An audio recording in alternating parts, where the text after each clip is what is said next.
Salut 4ème C, c'est le retour de Monsieur Torres après trop de semaines d'absence. Donc j'ai eu un souci en fait à l'épaule gauche dont je me suis luxé l'épaule, c'était rien de bien grave mais je ne pouvais plus conduire.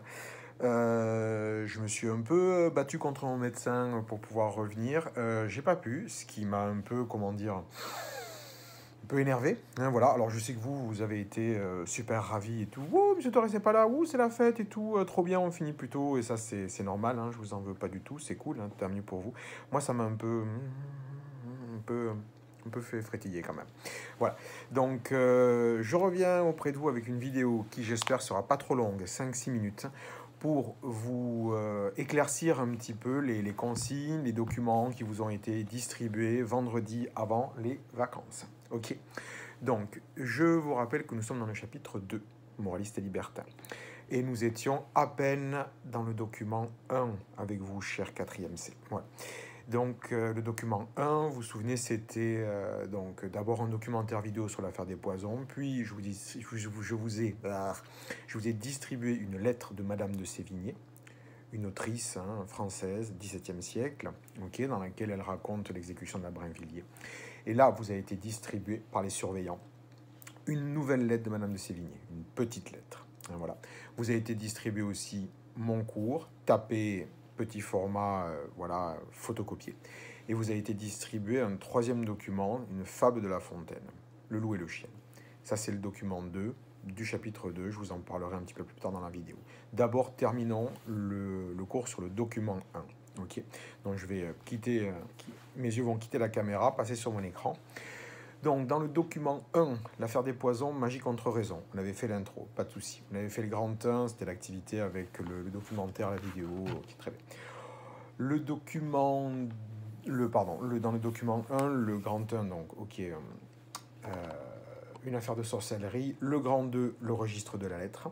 Ça, je pense qu'on avait largement commencé ça ensemble. C'était, donc, la lettre racontait quelque chose d'horrible. Voilà.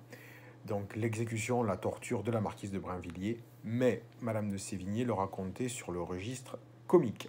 Ok, je vous rappelle que le comique ne consiste pas à faire éclater de rire le lecteur. Le comique, ça peut juste être ça, un sourire. Ok, 3 à 4 fois dans la lettre. Et j'ai essayé de vous montrer que c'était une lettre de registre comique. Et donc on avait cité le texte dans le cours pour prouver ce registre comique. Oula, quand j'approche ma main, elle est vachement grosse. Oula, oui, d'accord. Ensuite, donc dans ce cours, ce que nous n'avons pas pu faire ensemble, c'est le grand 3. C'est pas bien grave. Le grand 3, en gros, il s'intitule La vie des aristocrates au XVIIe siècle. Je referai ça rapidement avec vous. Je vous demande ce cours, en fait, de le recopier. Le grand 1, on l'avait déjà fait. Le grand 2, peut-être qu'il vous manque des morceaux. De recopier le grand 3 proprement dans votre cahier. Vous soulignez le titre. Voilà, vous écrivez. Vous ne me collez pas comme des barbares feignants. Voilà, ce cours dans votre cahier, je veux que vous le recopiez à la main. Ok, très bien. Donc, la vie des aristocrates, bon, c'était un petit détail, ce grand 3, sauf que dans ce grand 3, je parle également de la petite lettre qui vous a été distribuée, une autre lettre de Madame de Sévigné, dans laquelle elle raconte en fait les mésaventures d'un courtisan avec le roi Louis XIV. Voilà, je vous reparlerai de ça, je prendrai 15 minutes en cours pour reparler de ça. Moi, tout ce que je veux, la semaine de la rentrée, je vais vérifier vos cahiers, je veux que vous ayez ce cours-là, document 1, chapitre 2 complet, grand 1, grand 2, grand 3, conclusion, recopié. Voilà ce que je veux. Je passe au document 2. Ok, donc là, vous prenez une nouvelle page dans votre cahier et vous recopiez de la même façon. Document 2, comme si on était en cours. Document 2, Le loup et le chien, Jean de La Fontaine. Vous avez l'introduction, vous recopiez, vous avez un grand 1 avec une activité. C'est ça qui a dû vous plaire, voilà, donc c'est un peu de boulot, ben oui, histoire qu'on soit pas trop en retard. On l'est pas trop, rassurez-vous, pour ceux que ça inquiéterait. Mais voilà, je préfère quand même que vous avanciez un peu ces vacances. Donc, l'activité consiste en quoi? Donc, je vais vous relire les consignes, essayer de les réexpliquer peut-être plus clairement, autrement. À l'aide de crayons de couleur coloriés légèrement, donc sur le texte même de la fable, Le loup et le chien, qui vous a été distribué. Je veux que vous coloriez en couleurs différentes, donc en rouge les paroles prononcées par le narrateur, il y a 16 vers et des poussières prononcées par le narrateur. En bleu, je veux que vous coloriez, que vous surlignez hein, les paroles prononcées par le loup. Il parle très très peu, le loup, donc on a 3 vers et des poussières.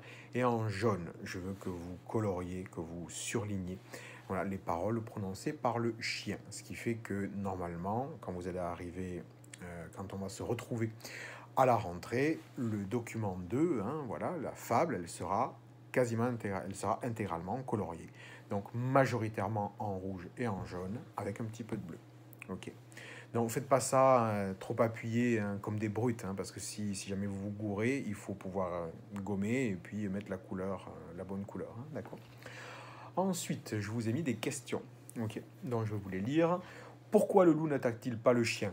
Ce sont des simples questions de compréhension. Hein, ok, vous pouvez y répondre juste avec une phrase, sujet, verbe, complément, tout simplement. N'hésitez pas à ajouter une citation, hein, ce serait le mieux. Donc, question 3. Quels sont les arguments, n'oubliez pas qu'il y a un S, hein, il en faut donc minimum 2, du chien pour donner envie au loup de vivre une vie d'animal domestique? Question 4. Pour quelle unique raison le loup finit-il par refuser la proposition du chien? Question 5. Que possède le loup et qu'il n'échangerait pas même pour un trésor? Donc des questions simples. Cette activité-là, elle a pour seul but de vous faire lire et relire la fable et de vous la faire, on va dire, comprendre. Hein, voilà, un peu plus en détail que juste si je vous avais demandé de la lire et de la relire simplement. Consigne 6, d'après vous, quelle est la morale de cette fable? Votre réponse devra être rédigée sous forme versifiée.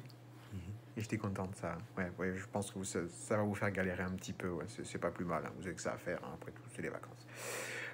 Donc, je veux donc que vous écriviez la morale de cette fable, hein, la morale que vous pensez devoir tirer de cette fable, et que vous la rédigiez donc soit en 2 vers, soit en 3 vers, soit en 4 vers. Voilà. Donc, je vais m'arrêter là, puisque la vidéo commence déjà à être longue. Je pense qu'il y a la majorité d'entre vous a déjà cessé de regarder la vidéo. Donc, si je me résume, à la rentrée, ok, je vais vérifier les cahiers, voir que vous avez recopié le cours, chapitre 2, document 1. Le document 2, que vous avez commencé à recopier, voilà, l'introduction, et que vous avez réalisé l'activité du grand 1, hein, voilà, préparer la compréhension de la fable, et que vous avez colorié votre document 2. Ok. Je vous demande également de coller la petite lettre, hein, de la seconde lettre de Madame de Sévigné, la petite, dans le document 1.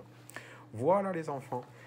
Travaillez bien, mangez vos fruits et vos légumes, amusez-vous, jouez, sortez, etc. Machin, même s'il pleut, il fait un temps moisi. N'oubliez pas que fin novembre, il y a l'évaluation de lecture non obligatoire. Je compte sur vous pour avoir lu des bouquins. Vraiment, voilà, on en reparlera bien sûr à la rentrée. Prenez soin de vous. Ciao, à très bientôt. Travaillez bien. Bye.